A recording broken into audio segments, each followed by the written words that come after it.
الحمد لله رب العالمين والصلاة والسلام على سيد الأنبياء والمرسلين أما بعد فأعوذ بالله من الشيطان الرجيم بسم الله الرحمن الرحيم۔ رمضان سے متعلقہ مسائل پر مشتمل بہار رمضان کورس کا آج ہمارا نواں لیکچر ہے، اور آج کے لیکچر میں انشاءاللہ عز و جل ہم روزہ ٹوٹنے کے تیسرے اور آخری سبب پر کلام سماعت کریں گے۔ تو روزہ ٹوٹنے کا تیسرا سبب ہے قے، یعنی الٹی۔ الٹی کے حوالے سے یہ یاد رکھیے گا کہ ایسا بالکل بھی نہیں ہے کہ الٹی کی ہر صورت میں ہی روزہ ٹوٹ جاتا ہو، بلکہ 3 شرائط ایسی ہیں کہ اگر وہ پائی جائیں گی تو روزہ ٹوٹے گا، ورنہ روزہ نہیں ٹوٹے گا، اور ان 3 شرائط کا ایک ساتھ پائے جانا ضروری ہے۔ ان میں سے اگر ایک شرط بھی نہ پائی گئی تو روزہ نہیں ٹوٹے گا۔ تو وہ 3 شرائط کیا ہیں؟ وہ 3 شرائط یہ ہیں کہ نمبر 1 روزہ یاد ہو، نمبر 2 منہ بھر قے ہو، اور نمبر 3 اپنے کسی عمل سے وہ الٹی کی ہو۔ تو پہلی شرط ہے کہ روزہ یاد ہو، لہذا اس سے معلوم یہ ہوا کہ اگر قے کی اور اس وقت یہ یاد ہی نہیں تھا کہ ہم روزے سے ہیں تو اس صورت میں روزہ فاسد نہیں ہوگا۔ دوسری شرط ہے کہ منہ بھر ہو۔ منہ بھر کی تعریف یہ ہے کہ اتنی شدت کے ساتھ وہ الٹی آئی ہو کہ جس کو روکنا ہمارے قدرت و اختیار میں نہ ہو۔ عام طور پہ جب الٹی آتی ہے تو بعض اوقات اتنی زیادہ مقدار میں اور اتنی تیزی کے ساتھ وہ منہ سے باہر آتی ہے کہ اس کو روکنا ہمارے قدرت و اختیار میں نہیں ہوتا۔ تو جس الٹی کو روکنا ہمارے قدرت و اختیار میں نہ ہو اس کو کہا جاتا ہے منہ بھر قے، تو اتنی مقدار میں ہو۔ تیسری شرط ہے اپنے کسی عمل سے کی ہو، یعنی اس کا مطلب یہ ہے کہ الٹی جو ہے وہ اپنے کسی عمل سے کی ہو، خود بخود نہ ہوئی ہو۔ اپنے عمل سے مطلب جیسے کلی کرتے ہوئے اپنی انگلی حلق کے اندر ڈالی اور اس انگلی کے ڈالنے کے سبب قے ہو گئی، تو اس کا مطلب ہوگا کہ یہ الٹی اپنے عمل سے کی ہے۔ یہ 3 شرائط ہیں قے سے روزہ ٹوٹنے کی۔ نمبر 1 روزہ یاد ہو، نمبر 2 منہ بھر قے ہو، اور نمبر 3 اپنے کسی عمل سے کی ہو۔ تو یہ 3 شرائط ایک ساتھ پائی جائیں گی تو روزہ ٹوٹے گا، ورنہ روزہ نہیں ٹوٹے گا۔ اب ہم ان میں سے ایک ایک شرط کو مائنس کر کے دیکھیں گے تو پھر حکم یہی نکلے گا کہ روزہ نہیں ٹوٹے گا۔ مثال کے طور پر پہلی شرط ہے روزہ یاد ہو، تو اس کو ہم کر دیتے ہیں اس کے برعکس کہ روزہ یاد نہیں ہے۔ تو اس صورت میں چاہے وہ قے منہ بھر ہو یا اپنے کسی عمل سے کی ہو، تو چونکہ ایک شرط اس میں نہیں پائی جا رہی، یعنی روزہ یاد نہیں ہے، تو روزہ نہیں ٹوٹے گا۔ دوسری صورت یہ ہے کہ روزہ یاد ہے لیکن دوسرے نمبر پہ جو شرط ہے کہ منہ بھر ہو، قے منہ بھر نہیں تھی، یعنی کم مقدار میں بالکل آئی، تو اس صورت میں بھی روزہ نہیں ٹوٹے گا چاہے اپنے کسی عمل سے کی ہو۔ اور تیسری صورت یہ ہے کہ روزہ یاد تھا، قے منہ بھر بھی تھی، لیکن اپنے کسی عمل سے نہیں کی تھی، خود بخود وہ الٹی ہوئی تھی۔ تو اب چونکہ یہاں پر تیسری شرط نہیں پائی جا رہی تو اس صورت میں بھی روزہ نہیں ٹوٹے گا۔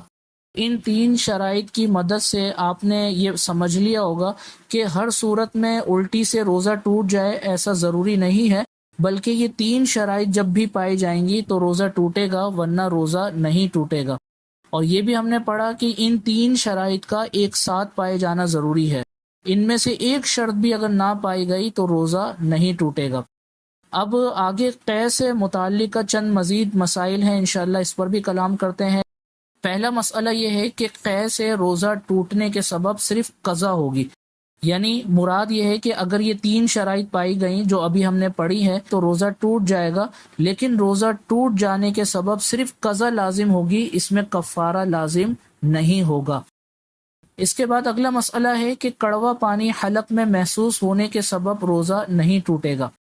تو بعض اوقات سحری میں زیادہ کھا لینے کے سبب کچھ ایسی ڈکاریں آتی ہیں کہ اس ڈکار کے ذریعے کڑوا پانی حلق کے اندر محسوس ہوتا ہے، تو چاہے وہ پانی منہ کے اندر آیا اور پھر اس کو واپس حلق کے نیچے اتار لیا، تب بھی اس سے روزے پر کوئی فرق نہیں پڑے گا۔ اس کے بعد اگلا مسئلہ ہے کہ بلغم کی قے کے سبب روزہ نہیں ٹوٹے گا۔ تو بلغم چاہے کتنی ہی مقدار میں کیوں نہ آئے، چاہے یہ 3 شرائط ہی کیوں نہ پائی جا رہی ہوں، تب بھی اگر بلغم کی قے تھی تو بلغم کی قے کے سبب روزہ نہیں ٹوٹتا۔ آخری مسئلہ ہے کہ خود بخود قے ہونے کے سبب روزہ نہیں ٹوٹے گا، چاہے کتنی زیادہ مقدار میں کیوں نہ ہو۔ تو جب ہم نے 3 شرائط پڑھی تو اس میں تیسری جو شرط تھی کہ اپنے کسی عمل سے کی ہو، تو جان بوجھ کر اگر کوئی شخص ایسا عمل کر رہا ہے جس کی سبب الٹی آ گئی تو تب جو ہے وہ روزہ اس کا ٹوٹنے کی کوئی صورت بنے گی۔ خود بخود جو قے آتی ہے، خود بخود کسی وجہ سے الٹی آ جاتی ہے طبیعت کی خرابی کی وجہ سے، تو خود بخود چاہے کتنی ہی مقدار میں الٹی کیوں نہ آئے اس سے روزے پر کوئی فرق نہیں پڑے گا۔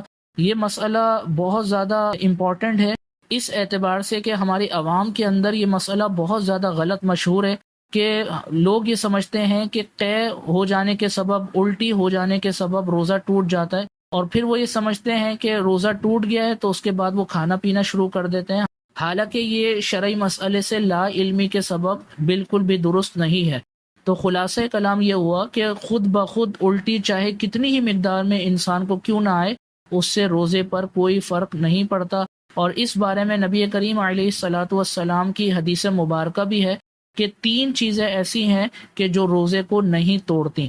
نمبر 1 احتلام، نمبر 2 پچنا، اور نمبر 3 قے یعنی الٹی۔ تو چونکہ واضح طور پر اس بارے میں حدیث مبارکہ آ گئی ہے تو اس وجہ سے فقہاء کرام نے شرعی مسئلہ یہ بیان کیا ہے کہ خود بخود الٹی چاہے کتنی ہی مقدار میں کیوں نہ آئے اس سے روزے پر بالکل بھی کوئی فرق نہیں پڑتا۔ اگر کسی کو روزے کی حالت میں الٹی ہو جائے تو وہ پانی وغیرہ سے کلی کر کے اپنے منہ میں جو اثرات ہوتے ہیں الٹی کے بس اس کو کلی کے ذریعے ختم کر کے اپنے روزے کو وہ کنٹینیو رکھ سکتا ہے۔ تو امید ہے کہ روزہ ٹوٹنے کا تیسرا سبب آپ تمام کو اچھے طریقے سے سمجھ میں آیا ہوگا۔ اللہ تبارک و تعالیٰ سے دعا ہے کہ اللہ تبارک و تعالیٰ اپنی رضا کی خاطر علم دین کو سچے دل کے ساتھ حاصل کرنے کی توفیق عطا فرمائے، آمین بجاہ نبی الامین صلی اللہ تعالی علیہ وسلم۔ آپ دیکھ رہے ہیں PATF Islamic info YouTube channel.